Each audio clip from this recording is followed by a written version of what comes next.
যেসব মানুষের ঘুম ঠিক মতন হয় না, হঠাৎ হঠাৎ ঘুম ভেঙে যায়, ভয়ের স্বপ্ন দেখে, মৃত ব্যক্তির স্বপ্ন দেখে হঠাৎ হঠাৎ আচমকা সে ভয় পায় রাত্রিরের মধ্যে, বা কেউ তাকে কিছু করে রেখেছে, টোনা টোটকা বশীকরণ কিছু করে রেখেছে, যদি এ সমস্ত করে রাখে তার হঠাৎ হঠাৎ রাত্রিরে ঘুম ভেঙে যায়, আর তারপর থেকে ঘুম আর আসেই না। এর ফলে শারীরিক প্রবলেম চলে আসে। তাহলে তারা কি করবে?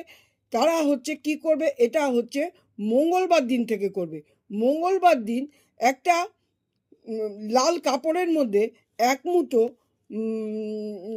মৌরি নেবে, এক মুঠো মৌরি ওর মধ্যে বেঁধে, গিট বেঁধে বালিশের তলায় তলায় একদম ঢুকিয়ে রাত্রিবেলায় 11 দিন শোবে। 11 দিন বাদে এই জিনিসটা প্রবাহিত জলে ফেলে দিয়ে আসবে এবং ফিরে তাকাবে না। অন্য কেউ ফেলে দিয়ে আসলেও হবে, নিজেও ফেলে দিয়ে আসলেও হবে, এবং ওইদিকে ফিরে আর তাকাবে না, জলে ফেলে দিয়ে উল্টো দিক করে মুখ করে চলে আসবে। এর ফলে দেখবে এটা করলে এই জিনিসগুলো, যার জন্য ঘুম হচ্ছে না, এই জিনিসগুলো থেকে অবশ্যই মুক্তি পাবেন।